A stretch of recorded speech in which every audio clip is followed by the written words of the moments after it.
4 দিনব্যাপী পুলিশ সপ্তাহের দ্বিতীয় দিনে ঊর্ধ্বতন কর্মকর্তাদের সাথে বৈঠকে বসেছেন তারেক রহমান। সকাল 10টায় তেজগাঁওয়ে কার্যালয়ের শাপলা হলে আসেন প্রধানমন্ত্রী। অনুষ্ঠানের শুরুতেই স্বাগত বক্তব্য রাখেন পুলিশের মহাপরিদর্শক মোহাম্মদ আলী হোসেন ফকির। এ সময় দেখানো হয় পুলিশের নানা কর্মকাণ্ড নিয়ে তথ্যচিত্র। পরে পুলিশের উচ্চ পদস্থ কর্মকর্তারা বক্তব্য রাখেন, তুলে ধরেন তাদের নানা দাবি। রবিবার পুলিশ সপ্তাহের প্রথম দিনে পুলিশকে জনকল্যাণমুখী ও আধুনিক বাহিনী হিসেবে গড়ে তোলার লক্ষ্যে সরকারের আর্থিক সঙ্গতি ও সক্ষমতা বিবেচনায় তাদের যৌক্তিক দাবিসমূহ পূরণ করার আশ্বাস দেন প্রধানমন্ত্রী। ঈদুল আজহা উপলক্ষে সারা দেশে আজ থেকে শুরু হচ্ছে টিসিবির ভ্রাম্যমাণ ট্রাক সেল কার্যক্রম। আগারগাঁওয়ে কার্যক্রমের উদ্বোধন করবেন বাণিজ্য মন্ত্রী খন্দকার আব্দুল মুক্তাদির। আমরা দর্শক একটু খোঁজ নিয়ে আসতে চাই টিসিবির যে ভ্রাম্যমাণ ট্রাক আছে সেখানকার কি অবস্থা। মেজবাহ হাসান রয়েছে আমাদের সহকর্মী, তার কাছে যেতে চাই। মেজবাহ, একটু জানতে চাই যারা এখানে এসেছেন টিসিবির পণ্য কিনতে তারা কি বলছেন এবং সেই আয়োজন সম্পর্কে একটু জানাবেন। মন্ত্রী কিন্তু এখন এসে পৌঁছায়নি। মন্ত্রী আসলেই কিন্তু কার্যক্রমটা শুরু হবে। এখন প্রাথমিক পর্যায়ে যে কার্যক্রম, যে পণ্য ঈদুল আজহা উপলক্ষে দেওয়া শুরু হবে সেটি হলো যে ভোজ্য তেল, ডাল এবং চিনি, সেটি কিন্তু এখন প্রক্রিয়াজাত কার্যক্রম চলছে। একটু জানিয়ে রাখি যে সারা দেশে ঈদুল আজহা উপলক্ষে এটা টোটাল 72 লাখ টিসিবি কার্ডধারীরা কিন্তু এই পণ্য পাবেন। এছাড়া প্রত্যেকটা বিভাগ এবং মহানগর পর্যায়ে কিন্তু এটি ধাপে ধাপে আস্তে আস্তে পৌঁছাবে। সবকিছু মিলে যে ঢাকা মহানগর আছে, ঢাকা মহানগরের জেলাগুলোতে প্রায় 50,000 পরিবার এটির আওতায় আসবেন। এছাড়া চট্টগ্রাম মহানগরীতে 20,000 পরিবার আওতায় আসবেন। এছাড়া জেলা পর্যায়ে ধাপে ধাপে এই টিসিবির এই যে কার্যক্রম সেটির আওতায় আসবেন। এটি কিন্তু আজকে থেকে যে শুরু হলো, মন্ত্রী কিছুক্ষণ পরে উদ্বোধন করবেন। তার পরবর্তী কার্যক্রম কিন্তু সারা দেশে কিন্তু এটি ধারাবাহিকভাবে চলবে ঈদুল আজহার আগ পর্যন্ত। সবকিছু মিলে আজকে আমরা দেখেছি এখানে যেটি এখন কিন্তু প্রক্রিয়াজাত চলছে সেটি হলো 2 কেজি ডাল, ভোজ্য তেল 2 কেজি এবং চিনি 2 কেজি দেওয়ার কথা বলা হয়েছে নতুন। এর আগে আমরা দেখেছি রমজান উপলক্ষে এবং বিভিন্ন উপলক্ষে টিসিবির কার্যক্রম কিন্তু সর্বক্ষণিক যে চলমান কার্যক্রম সেটি কিন্তু চলছে। তার অংশ হিসাবে ঈদুল আজহা উপলক্ষে এই যে নতুন করে কার্যক্রম নতুন সরকার নিয়েছে তার ধারাবাহিকতায় কিন্তু এই কার্যক্রম চলছে। সবকিছু মিলিয়ে যদি আজকে এখন পর্যন্ত মন্ত্রী আসেনি, মন্ত্রী এটি উদ্বোধন করার পরেই এখানে আনুষ্ঠানিকভাবে কার্যক্রম শুরু হবে। এখানে আমরা দেখেছি ইতিমধ্যে কিন্তু অনেক ভক্তরা এসেছেন, তারা কিন্তু ন্যায্য মূল্যে মানে বাজারের যে ঊর্ধ্বগতি আসলে একসাথে মূল্যস্ফীতি বেড়ে চলছে, একই সাথে আমরা দেখেছি যে জ্বালানির যে প্রভাব আমরা বাজারে দেখেছি, ওই উচ্চ মূল্যস্ফীতির সময়ে এসে এই ট্রাক সেলের যে কার্যক্রম, এখানে যে কিছু কম মূল্যে যে পণ্যগুলো পাচ্ছেন, বিশেষ করে ভোজ্য তেলের একটা সংকট আমরা বাজারে দেখেছি, সেই বাজার থেকে এসে এখানে যে ন্যায্য মূল্যে তারা ভর্তুকি মূল্যে পণ্য পাচ্ছেন, এজন্য তারা অনেকটাই খুশি প্রকাশ করেছেন এবং তারা প্রত্যাশা করেছেন যে এটি টিসিবির কার্যক্রমে যে ভোগান্তিগুলো সাধারণত তৈরি হয়, অনেক ক্ষেত্রে অনেকে কার্ডধারীরা কিন্তু পান না এবং অনিয়মের যে ব্যত্যয়গুলো হয় সেটি যেন কোনোভাবে না হয় এবং তারা যেন শান্তভাবে পুরো কার্যক্রমটা যেন স্বাভাবিকভাবে চলে, একই সাথে তারা যেন শৃঙ্খলভাবে এই পণ্য নিতে পারেন, এটাই কিন্তু তারা প্রত্যাশা করছেন। নেন্সি, এই ছিল সবশেষ এখান থেকে। মেজবাহ, আপনাকে ধন্যবাদ। দর্শক, মেজবাহ হাসান আমাদেরকে আগারগাঁও থেকে জানাচ্ছিলেন টিসিবির যে ভ্রাম্যমাণ ট্রাক সেলের আপডেট, সেই আপডেট তিনি আমাদেরকে জানাচ্ছিলেন। কিছুক্ষণ পর বাণিজ্য মন্ত্রী সেটা উদ্বোধন করবেন। চলনে রাজকীয় ভাব, সাথে বাদশাহী আচার। বলছি আরডিএক্স, এভারেস্ট, গডফাদার কিংবা বড় মির্জার কথা। কোরবানি ঈদকে সামনে রেখে এমন নামেই প্রস্তুত করা হয়েছে দানব আকৃতির গরুগুলো। কারো ওজন 1100 কেজি, কারো বা 1200-র বেশি। কিনতে হলে গুনতে হবে 8 থেকে 16 লাখ টাকা পর্যন্ত। তবে বিতর্ক এড়াতে এবার বড় আকারের গরুর সুনির্দিষ্ট দাম বলতে রাজি নয় খামারিরা। বিস্তারিত জানাচ্ছেন ভাস্কর ভাদুরী, ছবি তুলেছেন শৈশব বর্মন।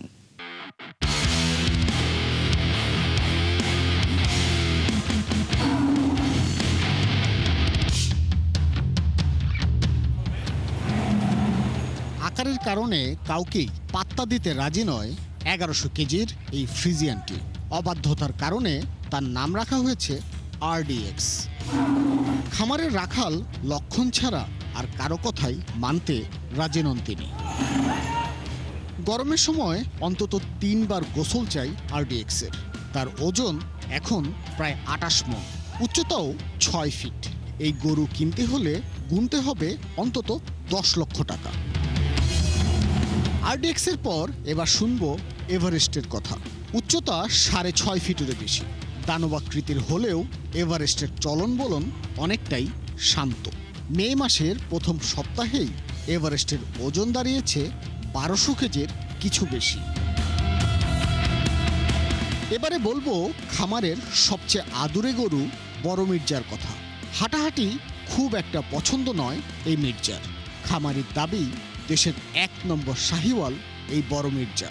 ওজন হয়েছে 1 টনের কিছু বেশি। এদের খাওয়া দাওয়া বলতে হচ্ছে আমরা সকালে ওদেরকে দানাদার মিশ্রণের যে আমাদের নিজেদের রেশিওতে তৈরি করা যে দানাদার মিশ্রণের খাবারটা দেই, দেন হচ্ছে 11টার দিকে আমরা খ্যার দেই এবং বিকেলে আবার দানাদার খাবার দিচ্ছি, ঘাস দিচ্ছি পর্যাপ্ত দুপুরে এবং রাত্রে, এবং সারাদিনের যেই খাবারের যে রেশিওটা এভাবেই ডেইলি বেসিসে চলতে থাকে আর কি। নারায়ণগঞ্জ থেকে এবার আমাদের গন্তব্য খিলগাঁওয়ের আব্দুল মালেক এগ্রোতে। এখানে অপেক্ষা করছে দেশ কাঁপানো গরু বাদশাহ ফ্রিজিয়ান। এই গরুটির ওজন 1150 কেজির বেশি। পরিস্থিতি এমন যে নিজের ভার নিজেই রাখতে পারেন না বাদশাহ। অপরিচিত কাউকে দেখলে সহ্যই করতে পারে না এই ব্রাহ্মা ক্রস গরুটি। ভারী কি ভাব নিয়ে চলা। গরুটির নাম রাখা হয়েছে গডফাদার। গডফাদারের ওজন 1100 কেজির বেশি। এবারে সামনে আসবে আরেক পোস্টার বুল লাল বাহাদুর। 980 কেজি ওজনের লাল বাহাদুরের সামনে সবসময়ই খাবার থাকা চাই। গরমও একদমই সহ্য হয় না তার।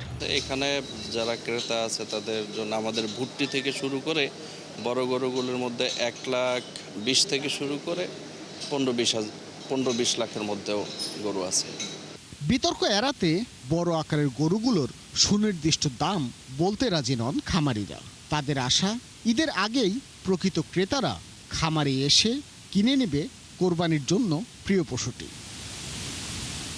ভাস্কর ভাদুরী, 71, ঢাকা। কোরবানি ঈদের পশুর চামড়া কেনায় আগ্রহ নেই সাভার চামড়া শিল্পনগরীতে।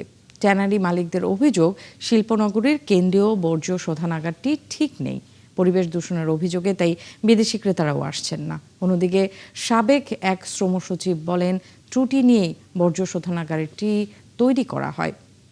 সমস্যার সমাধানে মেরামত বা নতুন বর্জ্য শোধনাগার তৈরি করতে হবে। জাহিদুল ইসলামের প্রতিবেদন।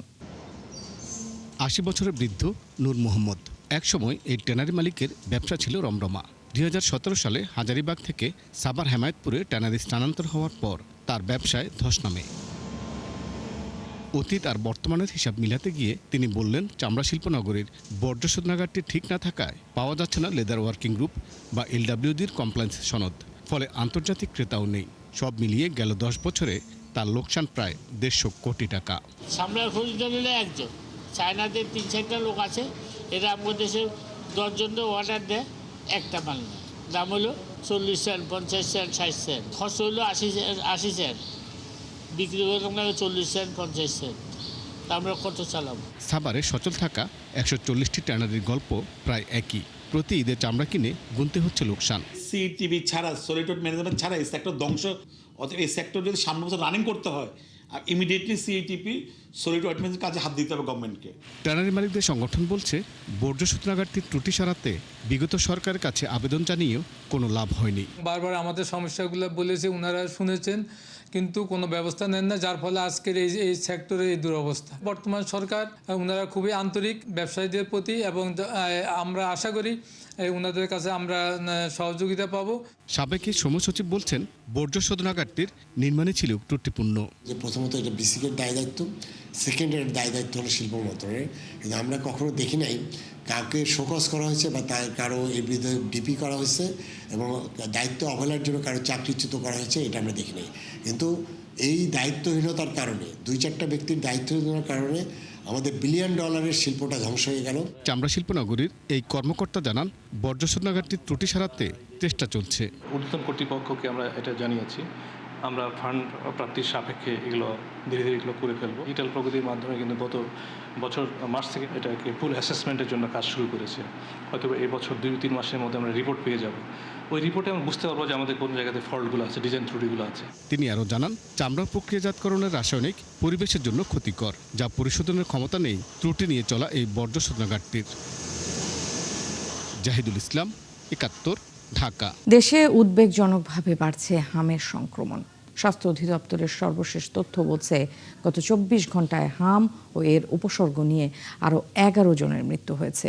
এ নিয়ে এখন পর্যন্ত হাম ও এর উপসর্গ নিয়ে 409 জনের মৃত্যু হয়েছে। এদিকে একদিনে হামে 1708 জন আক্রান্ত হয়েছেন, যা এ পর্যন্ত সর্বোচ্চ। বিশেষজ্ঞরা বলছেন, টিকা দেয়ায় ঘাটতি এবং সচেতনতার অভাব পরিস্থিতি আরও জটিল করে তুলছে। সিফাত ফারুকীর প্রতিবেদন। দেশজুড়ে বাড়ছে হামের প্রকোপ। স্বাস্থ্য অধিদপ্তরের তথ্য অনুযায়ী গত 24 ঘন্টায় হাম ও উপসর্গ নিয়ে আরও 11 জনের মৃত্যু হয়েছে। এ নিয়ে এখন পর্যন্ত হাম ও এর উপসর্গ নিয়ে 409 জনের মৃত্যু হয়েছে। এদিকে গত 24 ঘন্টায় দেশে নতুন করে হামে আক্রান্ত হয়েছেন 1708 জন, যা একদিনে সর্বোচ্চ। এই অবস্থায় প্রতিদিনই হাসপাতালগুলোতে বাড়ছে রোগীর চাপ। বিশেষ করে শিশু হাসপাতাল ও সংক্রামক রোগ ইউনিটগুলোতে বাড়তি সতর্কতা নেওয়া হয়েছে। এছাড়া আক্রান্ত ব্যক্তির সংস্পর্শে দ্রুত ছড়িয়ে পড়ছে ভাইরাসটি। সংক্রমণ নিয়ন্ত্রণে দ্রুত সমন্বিত উদ্যোগ না নিলে পরিস্থিতি আরও ভয়াবহ হতে পারে। এছাড়া স্বাস্থ্যবিধি মেনে চলা এবং শিশুদের সময় মতো টিকা নিশ্চিত করার আহ্বান জানিয়েছেন সংশ্লিষ্টরা। সিফাত ফারুকী, ৭১, ঢাকা। দর্শক, হাম পরিস্থিতির আরও তথ্য জানাতে আমাদের সাথে যোগ দিচ্ছেন সহকর্মী মেহেদী হাসান। মেহেদী, একটু জানতে চাই, এখন পর্যন্ত 409 জন রোগীর মৃত্যুর খবর আমরা গতকাল জানতে পেরেছি। চিকিৎসকরা আসলে কি বলছে? যারা আসলে মৃত্যুবরণ করেছে তারা কি আসলে হামের টিকা দেয়া ছিল কিনা, কিংবা এর কারণ স্বজনরা কি বলছে, সব মিলে একটু জানতে চাই। আপনি ঠিকই বলেছেন যে এখন আমরা দেখতে পাচ্ছি হাম রুবেলা যে মৃত্যুর সংখ্যাটা সেটা কিন্তু আমরা দেখতে পাচ্ছি 400 ছাড়িয়েছে। ডাক্তাররা আসলে এটাতে এই বিষয়টি নিয়ে চিন্তিত, কারণ তারা বলছে যে এত মৃত্যু কেন হচ্ছে। আমি কিছুক্ষণ আগে ডিএনসিসি হাসপাতালে গিয়েছিলাম এবং সেখানে দেখেছি যে ওয়ার্ডের প্রতিটা বেডেই শিশু হামে শনাক্ত হওয়া শিশু রোগী চিকিৎসা নিচ্ছে এবং মারাও যাচ্ছে। এটাই আসলে দুশ্চিন্তার বড় কারণ। ডাক্তাররা মনে করছে যে আসলে এখন যে হামটা আমাদের দেশে চলমান আছে বা যেটা শনাক্ত বাড়ছে এবং মৃত্যুর সংখ্যাটাও বাড়ছে, এই হামের নতুন কোনো ধরন কিনা বা হামের যে এই স্বাভাবিক যে বৈশিষ্ট্যগুলো আছে, যে পুরনো বৈশিষ্ট্যগুলো আছে, সেগুলোর সাথে বর্তমান যে হামের যে উপসর্গ বা তার যে বৈশিষ্ট্য, ভিতরের যে বৈশিষ্ট্য যে জীবাণুর, সেটা আসলে জেনোম সিকোয়েন্স করার জন্য তাগিদ দিচ্ছেন। ডাক্তাররা সন্দেহ প্রকাশ করেছেন যে আসলে এটা আগের যে হাম বাংলাদেশে যেটা ছিল সেই হাম কিনা, না এটা অন্য কোনো দেশ থেকে এসেছে বা অন্য কোনোভাবে অন্য কোনো ধরন নিয়ে এসেছে আমাদের দেশে। এই মৃত্যুর সংখ্যাটা বাড়ানোতে ডাক্তাররা এই সংখ্যাটা প্রকাশ করেছে। ডাক্তাররা আরও বলছে যে রোগীগুলো আসলে চিকিৎসা নিচ্ছে, বিশেষ করে শিশুরা 5 বছরের নিচে, এবং এই শিশুদের কিন্তু এখন যেটা দেখা যাচ্ছে হাম পজিটিভ হলেই প্রথমে তাদের নিউমোনিয়া আক্রান্ত হচ্ছে এবং নিউমোনিয়া যদি চিকিৎসাটা সারভাইভ করে, পাশাপাশি কিন্তু আরও বেশ 2টি উপসর্গ দেখা দিচ্ছে, যে উপসর্গ 2টি আসলে ডাক্তারদের আসলে দুশ্চিন্তায় ফেলে দিয়েছে। একটি হচ্ছে তাদের ব্রেইনে নিউরো কিছু সমস্যা দেখা দিচ্ছে, যেটা একটা চিন্তার কারণ। আরেকটা কারণ হচ্ছে হার্টে, শিশুদের হার্টেও কিন্তু সমস্যা দেখা দিচ্ছে যাদের হাম পজিটিভ হচ্ছে। তো সব মিলে ডাক্তাররা বলছে যে বর্তমানে আমাদের দেশে যে হাম জীবাণুটা এত ভয়াবহ রূপ ধারণ করছে, সরকারের কাছে আবেদন করেছে বা আইইডিসিআর বা যারা এটা নিয়ে গবেষণা করে, গবেষণা প্রতিষ্ঠানগুলোর কাছে আবেদন করেছে যে হামের বর্তমানে জেনোম সিকোয়েন্সটা খুবই জরুরি। ন্যান্সি। মেহেদী হাসান, আপনাকে ধন্যবাদ। দর্শক, মেহেদী হাসান আমাদেরকে জানাচ্ছিলেন বর্তমানে হাম পরিস্থিতির কি অবস্থা, সেই আপডেট তিনি আমাদেরকে জানাচ্ছিলেন।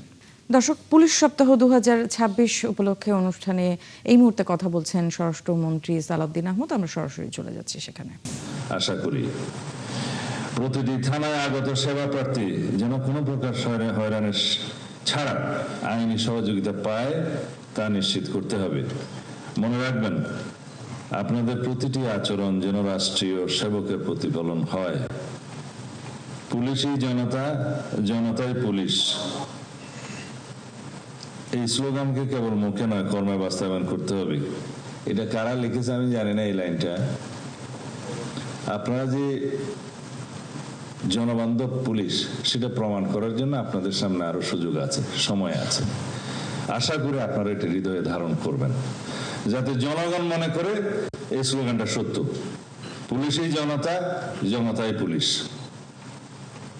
যে কোনোভাবে হোক প্রাতিষ্ঠানিকভাবে আমাদেরকে কিছু বিষয়ে বিব্রত হতে হয়েছে, সেটা কাটিয়ে ওঠার জন্য আপনারা যথেষ্ট চেষ্টা করেছেন বিগত 2-2.5 মাসে এই গণতান্ত্রিক সরকারের অধীনে, এবং ভাবমূর্তি আপনারা সমুন্নত করতে পেরেছেন বলে আমরা বিশ্বাস করি। এটাকে আপনারা ধরে রাখবেন। তবে আমার দৃষ্টিতে এটা অ্যাচিভমেন্ট অনেক বাকি আছে, খুশি হওয়ার কোনো কারণ নেই, অনেক বাকি আছে, আপনারা চেষ্টা করবেন। গতানুগতিক পদ্ধতির বাইরে এসে আধুনিক প্রযুক্তি ও সঠিক গোয়েন্দা তথ্য বিশ্লেষণের মাধ্যমে অপরাধের পূর্বানুমান এবং প্রতিরোধ গুরুত্ব দিতে হবে। এখানে আমি বলতে চাই যে আমরা অপরাধ সংঘটিত হওয়ার পর ব্যবস্থা নেই, যেটা রিয়েক্টিভ। অপরাধ সংঘটিত হতে না পারে সেই প্রিভেন্টিং পুলিশিং ব্যবস্থাকে জোর দিতে হবে, যেটা আমাদের এই সরকারের প্রধানতম উদ্দেশ্য। মানে প্রিকশনারি মেজার্স। যদি আমরা রোগী মরিয়া যাইবার পরে ডাক্তার আসিল এই থিওরিতে বিশ্বাস করি, তাহলে ট্রেডিশনাল পুলিশিং ঠিক আছে। যদি বলা হয় যে ডাকাতি হয়ে গেছে এখন পুলিশ যাবে, ট্রেডিশনাল পুলিশিং ব্যবস্থার উপর নির্ভর করতে হবে। সমাজে এমন একটা অবস্থা আমরা কি সৃষ্টি করতে পারি না যে প্রোঅ্যাক্টিভ মেজার্সের মাধ্যমে, যে আমরা আগেই ইন্টেলিজেন্স সাপোর্ট নিয়ে পুলিশ প্রিকশনারি ব্যবস্থা করবে যাতে অপরাধটা সংগঠিত না হতে পারে। সেই জন্য আমরা ওয়েল ইকুইপড করব। আপনাদের এই প্রস্তাবগুলো আমি একটু পরে বলবো। দর্শক, তেজগাঁয়ে পুলিশ সপ্তাহ 2026 উপলক্ষে যে অনুষ্ঠান, সেখানে এতক্ষণ বক্তব্য রাখছিলেন স্বরাষ্ট্রমন্ত্রী সালাউদ্দিন আহমেদ। আমরা সরাসরি সেখানে ছিলাম। গাজীপুরের কাপাসিয়ায় একই পরিবারের 5 জনকে হত্যার ঘটনায় একটি মামলা হয়েছে। এই ঘটনায় এক প্রাইভেট কার চালককে আটক করেছে পুলিশ। বাকিদের গ্রেফতারে অভিযান চলছে। রোববার রাতে কাপাসিয়া থানায় এই মামলা করেন নিহত শারমিনের বাবা। মামলায় পলাতক ফোরকান মোল্লাকে প্রধান আসামি করা হয়েছে। এছাড়া আরও 3 থেকে 4 জনকে অজ্ঞাত আসামি করা হয়েছে। এ ঘটনায় এখন পর্যন্ত 1 জনকে আটক করা হয়েছে। এছাড়া বাকিদের ধরতে অভিযান চলছে বলে জানিয়েছে পুলিশ। গত শনিবার ভোরে কাপাসিয়ার রাউতকোনা গ্রামে খুন হন শারমিন আক্তার, তার ছোট ভাই ও তার 3 সন্তান। ভোরবেলায় গিয়ে সে মগবাজারে নামছে। মগবাজারে নামার পরে সে কোথায় গেছে আমরা মগবাজারে আর কোনো ক্যামেরা ফুটেজে সে তাকে পাওয়া যায়নি। হ্যাঁ, তারপরে যে ড্রাইভার তাকে নিয়ে গেছিল সেই ড্রাইভারটা আমাদের হেফাজতে আছে। এইটুকু তারা আমরা যে সে কোথায় নিয়ে গেছে বা কোথায় নামাইছে বা তার সাথে কি আলোচনা হয়েছিল। ভোর 4টার সময় তাকে নিয়ে গেছে।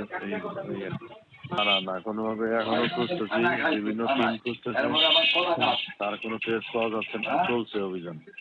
টাঙ্গাইলের কালীহাতিতে প্রায় 1 যুগ ধরে একানি খালে ফেলা হচ্ছে মুরগি ও গরুর ফার্মের বর্জ্য। এলাকাবাসীর অভিযোগ, স্থানীয় প্রভাবশালী জলিল আকন্দ ও আলামিন আকন্দ দীর্ঘদিন তাদের ফার্মের বর্জ্য এই খালে ফেলছে। প্রতিবাদ করেও বর্জ্য ফেলা বন্ধ করতে না পেরে কর্তৃপক্ষের হস্তক্ষেপ কামনা করেছেন তারা। তবে এসব অভিযোগের বিষয়ে কথা বলতে রাজি হননি 2 খামার মালিক। এম এ রাজ্জাকের তথ্য ও ছবিতে প্রতিবেদন। 10 বছর ধরে খালে ফেলা হচ্ছে মুরগি ও গরুর ফার্মের বর্জ্য। টাঙ্গাইলের কালীহাতির একানি খালে জলিল আকন্দ ও আলামিন আকন্দ নামে 2 ভাই 2টি মুরগির ফার্ম ও একটি গরুর ফার্মের বর্জ্য ফেলে। এর দুর্গন্ধে খালের 2 পারের বাসিন্দারা অতিষ্ঠ। এলাকায় পানিবাহিত রোগও বেশি। শুকনা খালের মধ্যে মল ফেলালে মলগুলো চতুর্দিকে গন্ধ ছড়ায় পরে মশা হয়ে নানান অসুখে মানুষজন ভোগান্তিতে পড়তেছে। মল যেগুলো আছে এগুলো গন্ধে চলাফেরা করা যায় না, এগুলো বাস প্রদর্শন করতেছে, বায়ু দূষণ করতেছে, এগুলো অনেক কষ্ট হয় চলাফেরা করতে। মেহমান আইলে তারা থাকতে পারে না, জায়গা চলে গন্ধ ঠেলা করেন না। আমাদের গরু বাছুর বাচ্চা কাচ্চা নিয়ে খুব অসুবিধায় আছি আমরা। আবাসিক এলাকার মধ্যে পরিবেশ অধিদপ্তরের অনুমতি ছাড়াই কাজ শুরু হয় এই ফার্মের, কিন্তু পরে এ নিয়ে পরিবেশ অধিদপ্তর ও উপজেলা প্রশাসনের কাছে অভিযোগ দিয়েও কোনো লাভ হয়নি। মুরগির যে মলগুলো আছে সেগুলো খালের মধ্যে খোলামেলাভাবে ফেলা হয়, এর জন্য পরিবেশের অনেক ক্ষতিকর পরিবেশ হয় এবং মানুষের স্বাস্থ্য ঝুঁকি অনেক বেড়ে যায়। এগুলো যতই কই এরা শুনে না, এরা কয় যে টাকা দিয়ে না, সব আমরা করে দিয়েছি, কোনো সমস্যা নাই, আজকে হবো কালকে টাকা দিব, সব সমাধান হয়ে যায়। বড় ভাইয়ের উপর দায় চাপিয়ে কথা বলতে রাজি হননি খামারের মালিক আলামিন।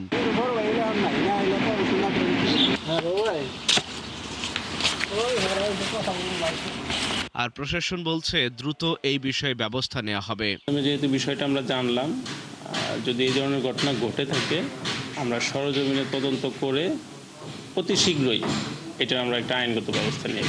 একানি খালে মুরগির বজ্র এবং গরুর বজ্র ফেলার যে অভিযোগটি উঠে এসেছে সে বিষয়ে আমি উপজেলা প্রাণী সম্পদ কর্মকর্তার সাথে কথা বলবো এবং তাকে নির্দেশনা প্রদান করা হবে যাতে অতি দ্রুতই এই বিষয়ে আইনানুগভাবে প্রয়োজনীয় ব্যবস্থা গ্রহণ করে। বংশাই নদীর শাখা একানি খালে প্রায় 5 কিলোমিটার অংশে 10টিরও বেশি পয়েন্টে মুরগির খামার ও গরুর বর্জ্য ফেলা হচ্ছে। আল ইমরান, 71। চারদিকে যখন জ্বালানি তেলের সংকট তীব্র, ঠিক এমন সময় বিকল্প পথ খুঁজে পেলেন সাতক্ষীরার শেখ ফারুক হোসেন। তিনি জ্বালানি তেলবিহীন পরিবেশ বান্ধব একটি গাড়ি উদ্ভাবন করে এলাকায় আলোচিত হয়ে উঠেছেন। প্রতিটি গাড়িটি ঘন্টায় 80 থেকে 90 কিলোমিটার গতিতে চলাচল করতে পারে বলে জানান তিনি। বরুণ ব্যানার্জির তথ্য, ছবিতে প্রতিবেদন। জ্বালানি তেল কিংবা গ্যাস ছাড়াই চলছে এই 4 চাকার মোটর বাহনটি। চারদিকে যখন জ্বালানি তেলের সংকট, ঠিক এমন পরিস্থিতিতে সাতক্ষীরা সদর উপজেলার থানাঘাটা গ্রামের বাসিন্দা ফারুক হোসেন উদ্ভাবন করেছেন এই গাড়ি।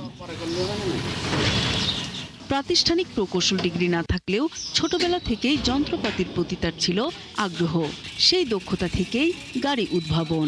ঘন্টায় 80 থেকে 90 কিলোমিটার গতিতে চলে তার এই পরিবেশ বান্ধব গাড়ি।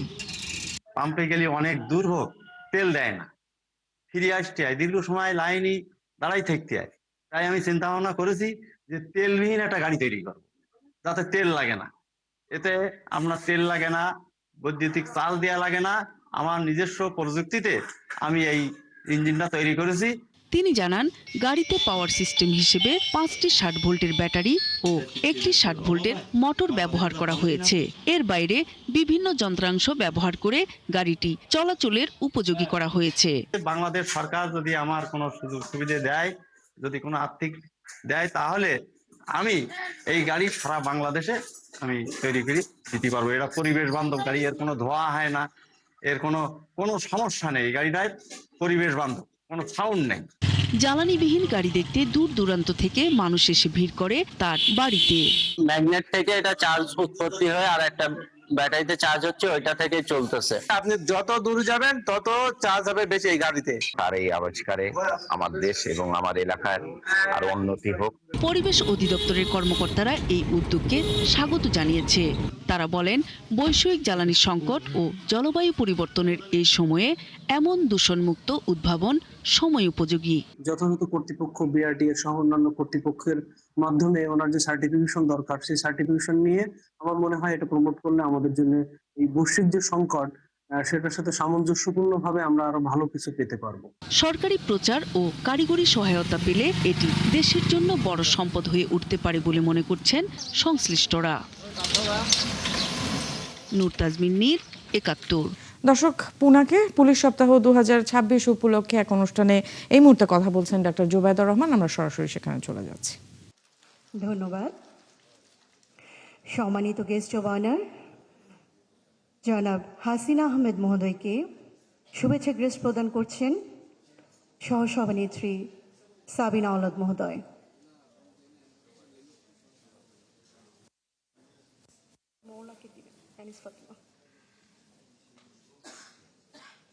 জনাব হাসিনা আহমেদ মহোদয়কে শুভেচ্ছা ক্রেস প্রদান করছেন সহসভানেত্রী সাবিনা আওলাদ মহোদয়।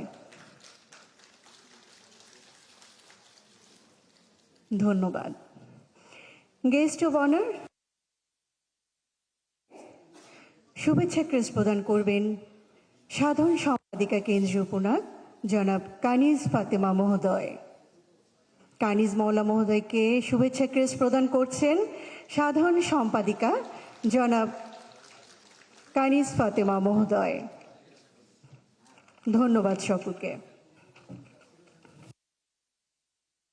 উপনায়ক বার্ষিক সমাবেশ 2026-এর সভাপতি প্রফেসর নাসিমা ফেরদৌসী মহোদয়ের পক্ষ থেকে এবার সভাপতির ভাষণ প্রদান করবেন সহসভানেত্রী জনাব সাবিনা আওলাদ মহোদয়। দর্শক, আমরা দেখছিলাম পুনাকে ডক্টর জুবাইদুর রহমান রয়েছেন অতিথি হিসেবে। পুলিশ সপ্তাহ 2026 উপলক্ষে যে অনুষ্ঠান, সেই অনুষ্ঠানে আমরা তখন সরাসরি ছিলাম। দর্শক, পুলিশ সপ্তাহ 2026 উপলক্ষে ঊর্ধ্বতন পুলিশ কর্মকর্তাদের উদ্দেশ্যে এই মুহূর্তে বক্তব্য রাখছেন প্রধানমন্ত্রী তারেক রহমান। আমরা সরাসরি সেখানে চলে যাচ্ছি। আবার গতকাল যা বলেছি তার মধ্যে থেকেও কিছু কিছু জিনিস তুলে ধরতে চাইব, যেগুলো আমার কাছে গুরুত্বপূর্ণ মনে হয়েছে। বেশি গুরুত্বপূর্ণ সবগুলোই ছিল, বাট বেশি গুরুত্বপূর্ণ যেগুলো। অফিসারবৃন্দ, আমরা সমৃদ্ধ, স্বনির্ভর, গণতান্ত্রিক, নিরাপদ, মানবিক একটা বাংলাদেশ গড়তে চাই। আপনি ইউনিফর্মের বাইরে গিয়ে আমার এই কথার সাথে একদম একমত পোষণ করবেন, এবং আমি বিশ্বাস করি একজন নাগরিক হিসাবে, এবং আমি বিশ্বাস করি ইউনিফর্মে থেকেও আপনি একজন মানুষ হিসাবে এই কথাগুলো বা এই কথার যে প্রতিফলন সেটি আপনিও চাইবেন একজন বাংলাদেশী হিসাবে। কথাটা শুধু একটা স্লোগান নয়, আমরা এই আকাঙ্ক্ষা বাস্তবায়ন করতে চাই, এবং আমরা সকলেই জানি কষ্ট হলেও, ডিফিকাল্ট হলেও, আমাদের অনেক ডিফিকাল্টিজ আছে, তারপরে এটি বাস্তবায়ন করা কিন্তু সম্ভব ইনশাল্লাহ। এবং এটা বাস্তবায়নের জন্য প্রথমেই যেটা প্রয়োজন সেটা স্বরাষ্ট্রমন্ত্রী উনি উল্লেখ করেছেন ওনার বক্তব্যে, সেটা হচ্ছে দেশের আইন শৃঙ্খলার নিয়ন্ত্রণ, জনগণের শান্তি এবং নিরাপত্তা বজায় রাখা। আজকে আপনারা যারা এই ঘরে উপস্থিত আছেন, এই মুহূর্তে সারা দেশের মাঠ পর্যায়ে আইন শৃঙ্খলা নিয়ন্ত্রণের ক্ষেত্রে কিন্তু আপনারা সরাসরি ভূমিকা রাখেন এবং রাখছেন আপনারা। সুতরাং আপনাদের উপরে যে অর্পিত দায়িত্ব, এই দায়িত্বটা যদি সফলভাবে পালনের সক্ষমতার পরিচয় দেন, আমি বিশ্বাস করি যেই কথাটা বলছিলাম যে একটি নিরাপদ মানবিক বাংলাদেশ, বর্তমান সরকারের নিরাপদ বাংলাদেশ প্রতিষ্ঠার পথে এক ধাপ আমরা এগিয়ে যেতে সক্ষম হব। আমি জানি আপনাদের লিমিটেশনস আছে, আমাদের সকলের লিমিটেশনস আছে, তারপরেও আমরা আমাদের অবস্থান থেকে যতটুকু পারি আমরা যদি চেষ্টা করি, সকলে যদি এফোর্ট নেই, আমরা এক ধাপ অন্তত এগিয়ে যেতে পারবো ইনশাল্লাহ, আমি দৃঢ়ভাবে বিশ্বাস করি। উপস্থিত অফিসারবৃন্দ, গতকালকে সারা দেশের পুলিশ কর্মকর্তা এবং সদস্যকে আমি বৈঠকে অনেকগুলো কথা বলেছিলাম। সবগুলো কথা প্রথমেই বলেছি, পুনরুল্লেখ করতে চাই না আমি আবার। তারপরেও এখানে যে বিষয়টি আলাপ হয়েছে, আবারও এরকম একটা বিষয় নিয়ে আসতে চাই সামনে, সেটা হচ্ছে প্রতিনিয়ত যে প্রযুক্তিগত যে উন্নয়ন, এটা আমাদের এখানে যে অপরাধগুলো হচ্ছে এই টেকনোলজির কারণে এটা ধারণ পাল্টেছে। ফলে স্বাভাবিকভাবে পুলিশ প্রশাসনের কার্যক্রমের যে পরিধি সেটা আরো অনেক ব্যাপক এবং বিস্তৃত হয়েছে। স্বাভাবিকভাবেই বর্তমানের পুলিশের কার্যক্রম এখন আরো অনেক কয়েক দশক আগে যেমন ছিল তেমন না। বলা যায় শুধু যে মাত্র শহর বা জেলার ভিতরেও সীমাবদ্ধ তাও না, বর্তমানে যেটাকে বলে ট্রান্সন্যাশনাল অর্গানাইজড ক্রাইম, বৈশ্বিক বাস্তবতা যেটা, এবং এই কারণেই বিশেষ করে আমাদের প্রত্যেক পুলিশ কর্মকর্তাকে আরো বহুমুখী, দক্ষ হওয়া প্রয়োজন। এটা বোধহয় এখন স্বাভাবিকভাবে আপনারা কাজ করতে গিয়ে এই সমস্যাটা ফেস করছেন, এবং এটা সময়ের একটা দাবি। এরকম বাস্তবতাতেই পুলিশ প্রশাসনের নির্দিষ্ট কিছু পদ নয়, বরং আমি মনে করি প্রত্যেকটা পদই অত্যন্ত গুরুত্বপূর্ণ, প্রত্যেকটি পদ, যার যেখানে যেই পোস্টে পোস্টিং আছেন আপনি। সুতরাং প্রশাসনের সকল পদেই কাজ করার পেশাদারী মানসিকতা থাকাও কিন্তু অত্যন্ত জরুরি। শুধুমাত্র পদোন্নতি কিংবা নিজেদের পছন্দ মতন জায়গায় পোস্টিং এর জন্যই যদি আমরা মনে করে থাকি, তাহলে সেটা আমি মনে করি যে পেশাদারিত্বের সঙ্গে যে আপোষ, সেই আপোষটা হয়ে যায়। এটাতে হয়তো আপনি আপনার ইচ্ছা মতন বা প্রয়োজন মতন বা চাহিদা মতন পোস্টিং পেলে হয়তো সাময়িকভাবে আপনি এটা তুষ্ট হবেন, হ্যাপি হবেন আপনি, তবে এটা আপনার যে পেশাদারিত্ব আছে, আপনার যে প্রফেশনালিজম আছে, সেটার সাথে কম্প্রোমাইজ করা হয়। সেজন্য আপনাদের কাছে আমার বিশেষ আহ্বান থাকবে যে পুলিশ প্রশাসনে আপনাদের উপর যার যেখানে দায়িত্ব ভার অর্পিত হয়েছে সেই কাজটি গুরুত্ব সহকারে দয়া করে পালন করবেন, এবং তাহলেই আমি মনে করি ধীরে ধীরে আমরা অবশ্যই একটা দক্ষ, গতিশীল এবং পেশাদার পুলিশ প্রশাসন ধীরে ধীরে গড়ে তুলতে পারবো। এক্ষেত্রে একটা কথা আমি উল্লেখ করতে চাই, একটা সরকার যেমন চিরস্থায়ী নয়, আমরা 5 বছরের জন্য নির্বাচিত হয়েছি, চিরস্থায়ী নই আমরা, এটা অতীতেও বিভিন্ন সময় প্রমাণিত হয়েছে, পৃথিবীর সব দেশে এটা প্রমাণিত। ঠিক একইভাবে কিন্তু জনপ্রশাসন কিংবা পুলিশ প্রশাসনও কোনো পদ কিন্তু কারোর জন্যই চিরস্থায়ী নয়।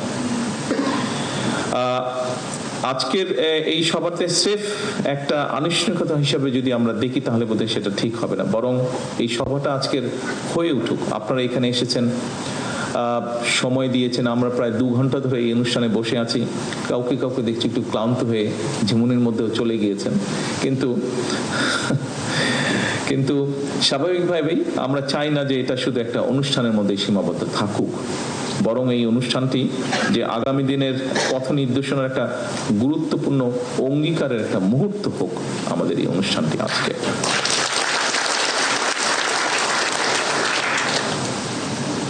অফিসারবৃন্দ, বিশ্বের যে কোনো দেশেই একটা সরকারের সাফল্যের জন্য দক্ষ, সাহসী, সৎ, নিরপেক্ষ পুলিশ প্রশাসনের বিকল্প কোনো আছে বলে আমি মনে করি না, এর কোনো বিকল্প নেই। বিপদে পড়লে, যেটি মিনিস্টার সাহেব উল্লেখ করেছেন ওনার বক্তব্যে, গতকালকেও আমি আমার বক্তব্যে বলেছিলাম, আবারও আমি তুলে ধরতে চাই কথাটা, যে বিপদে পড়লে একজন সাধারণ মানুষ কেন, যে কোনো মানুষ, একজন লয়ার হোক, ডাক্তার হোক, ব্যবসায়ী হোক, একজন আপনার যে কোনো পেশার মানুষই কিন্তু প্রথমেই কিন্তু আপনাদের কাছে যায়, অর্থাৎ তার যে এলাকায় লোকাল থানা, পুলিশ থানা, সেখানেই যায়। আমি দৃঢ়ভাবে বিশ্বাস করি, আমি নিজের অভিজ্ঞতা দিয়েও দেখেছি, আমি দৃঢ়ভাবে বিশ্বাস করি সেখানে যে রেসপন্সিবল পুলিশ অফিসার থাকে, পুলিশ সদস্যরা থাকেন, তারা যদি আন্তরিকভাবে চান তাহলে আইনি এবং কৌশলী ভূমিকা নিয়ে কিন্তু অনেক ঘটনা শুরুতেই নিষ্পত্তি করা যায়। এবং গত বিশেষ করে 5 তারিখের পরে এরকম অনেকগুলো প্রমাণ কিন্তু আপনারা রেখেছেন। কৌশলী ভাবেও কিন্তু আমরা অনেক জিনিস, অনেক সিচুয়েশন ট্যাকল করতে পারি আমরা কৌশলী ভাবে। পুলিশের কার্যক্রমের উপরে পুলিশের আস্থা এবং নির্ভরতার সৃষ্টি হলে আমি মনে করি একটা যে নতুন সমস্যা তৈরি হচ্ছে বা হয়েছে, বিশেষ করে 5ই আগস্টের পরে মব ভায়োলেন্স, এই জিনিসটাকে খুব সুন্দরভাবে ট্যাকল করা সম্ভব হয়। যা মাত্র আমি উল্লেখ করছি, আপনারা গত 1.5-2 বছরের মধ্যে, 1.5 বছর, বিশেষ করে 5ই আগস্টের পর থেকে এরকম অনেকগুলো ইনস্টেন্স আছে যেখানে আপনারা ম্যানেজ করেছেন বিষয়গুলো খুব সুন্দরভাবে।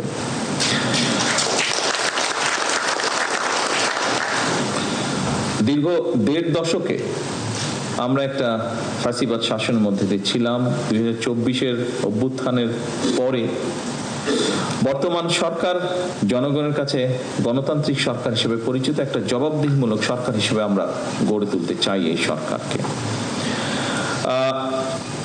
এই সরকার পুলিশ বাহিনীকে এমন একটা রূপ দিতে চায় যেখানে পুলিশ সত্যিকার ভাবে হবে জনবান্ধব, এবং শুধু জনবান্ধব নয়, আমরা চাই মানুষের একটা আস্থা তৈরি হবে, আপনার একটা আস্থার জায়গা হবেন, মানুষের, সাধারণ মানুষের একটা আস্থার জায়গা হবে।